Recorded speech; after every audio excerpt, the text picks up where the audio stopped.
J-rum. Oh, Hey, what's up, everybody? It's J-rum. Today we're checking in to go in review and see the Manny Marroquin Bundle from Waves. Basically, in an overview, you get a delay plugin, just right here. Get a distortion plugin, just right here. EQ, a reverb, tone shaper. Tone shaper is a parallel compression type of plugin. And last, you get the triple D, deboxer, deharsher, and a de-esser. All very cool. I've had a chance to use them in a few of my mixes already, and they are very handy. What I decided to do today is build a little project, do a little automation real quick, show you guys on how these can be used not only for simple effects but for sound design a little bit. So we'll go behind the scenes here, and today I wanted to focus on the delay and the distortion. I'm going to have more reviews coming in the future, probably with a pair of the EQ and reverb, and then I'll do another review with the pair of the tone shaper and the triple D. But like I said, let's focus in on the delay and the distortion. So let's pull up the delay real quick. We have the delay in front of us right here. You see you have feedback levels for the left and the right, your mode, your link, dry, wet. So feedback level is obviously the feedback level delay. The link is if you want to link the left delay and the right delay on the same sync. As you can see, this one's 1/8, this one's 1/4. You can change that on and it'll link them both. I didn't want that. I wanted separate delays. Get the feedback right. The host, I believe it syncs your tempo, if I'm not mistaken, and the MS is the mid side. I may be mistaken. The dry wet signal is pretty obvious. When the knob's all the way left, it's dry. You don't hear any delay. When it's turned all the way up, you hear too much. So use it sparingly. In this mix, I found about, if you look right here, it says about 30%. Sounded pretty good. Get a high pass filter, low pass filter. You can link these and lock them in. What's really cool about the delay module is the lower half. Obviously, if your input level is your output, you can have a stereo signal left or right. But these are reverb, distortion, doubler, and phaser. So you can add a phaser just on, you know, a certain part of the right delay, and then you could add reverb on the left delay, and like you can just combine a whole bunch of stuff. For example, let's listen to these hi-hats really quick. This is with no effects on.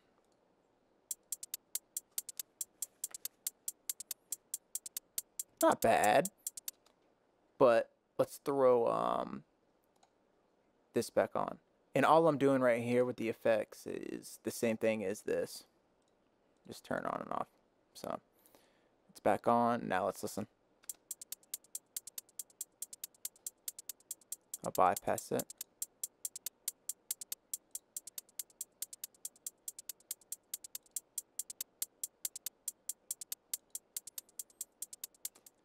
So you get a little bit of movement. It's really cool. I decided to take this and modulate, or not modulate, create automation loops, excuse me, of certain parameters inside the plugin. So let's listen and watch. You'll see some of the parameters being moved around, turned on, and stuff like that. And I'll show you how to achieve this here in a minute.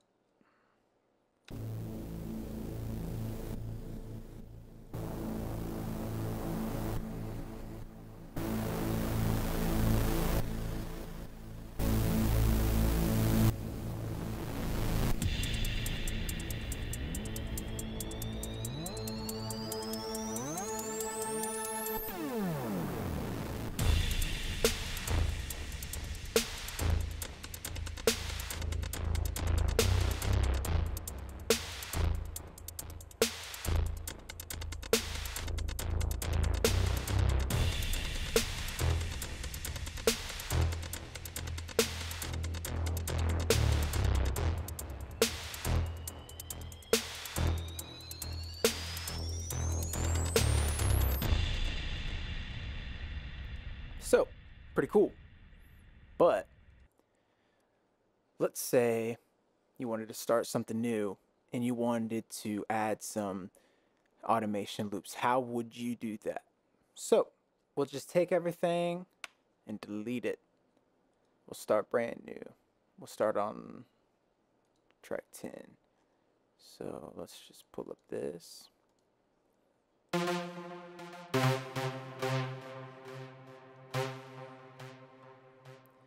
And I'm just gonna make, I have no idea what I'm doing right now, but let's just say you had this and you were in love with it.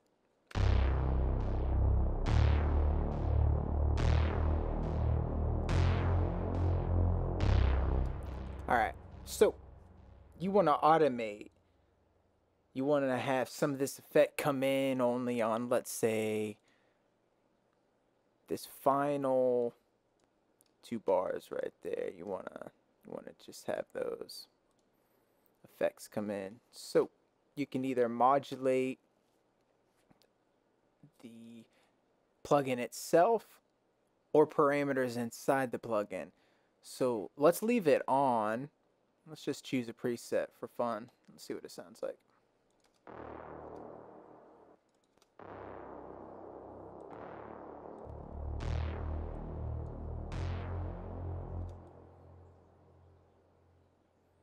I'm just gonna mess with this the settings.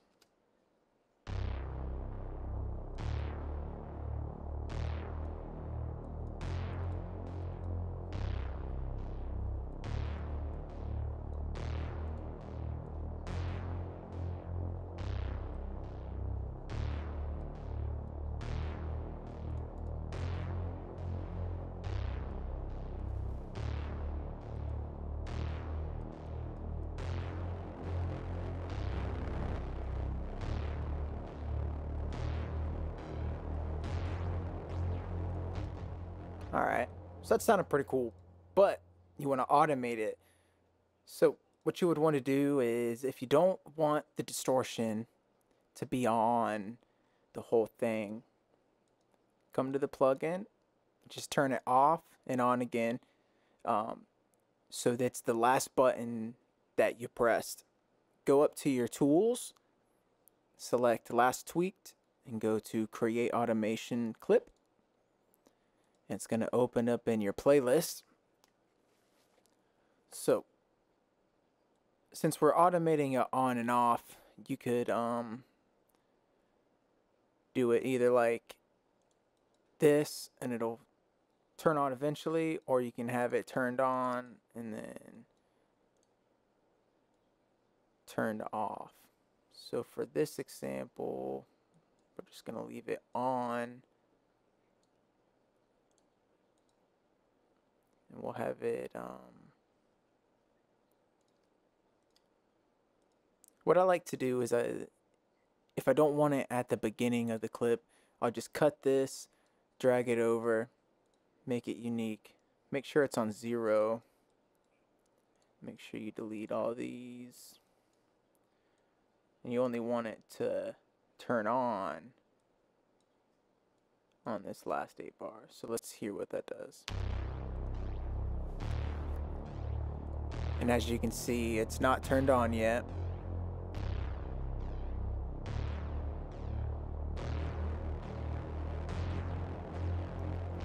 And now I turned on. Personally, I want to automate. I mean, it depends on the song, so I lied.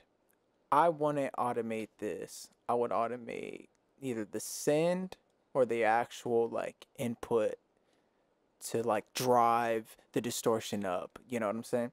So that's the delay. Alright, so now we got the distortion on here. We'll turn off the delay, so we're just stuck with oh man, right off the bat, that sounds good. Let's turn it down a little bit though.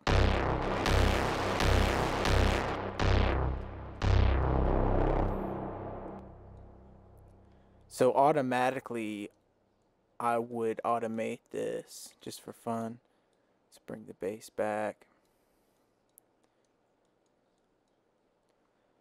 So let's just take a quick look at it. We have a direct level, which is your input signal, the distortion level, which is cool. You can automate these at the same time or whenever you want. You can automate the drive. This is how hard the distortion you're going to get. It's the distortion level. Attack and release. Get your mids. You can select a certain frequency that you want to boost or cut. Especially with distortion, you might drive up a signal that you don't like, and it, you might want to take that out. So let's try something real quick. Basically, to get a certain knob to become, the one you want to create the automation clip for, all you have to do is just click it and move it, and then FL Studio recognizes that. Head up to your tools, last tweaked, and then create automation loop. If you look in your playlist, it's right there for you. So let's drive something like that.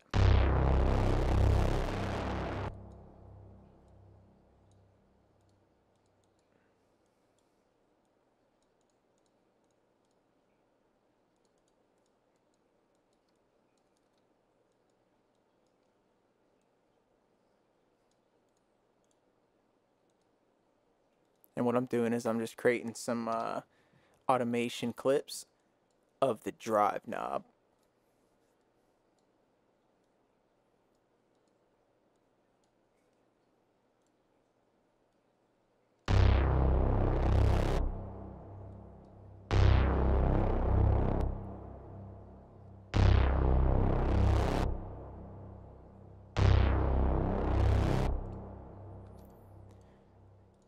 So just with that automation tweak, you can take one synth sound and make it sound really cool. Now you can do this with any distortion, yes, but this one lets you get a little bit more hands-on, and it includes things all in one, so you don't have to open up all these, separate plugins. But I hope you guys enjoyed this tutorial. It's I think it's running on 13 minutes now, but this is the Distortion and Delay from the Manny Marroquin Waves Bundle. Our next review, we're going to be trying to look over the EQ and the reverb. So stay tuned, guys. Appreciate it.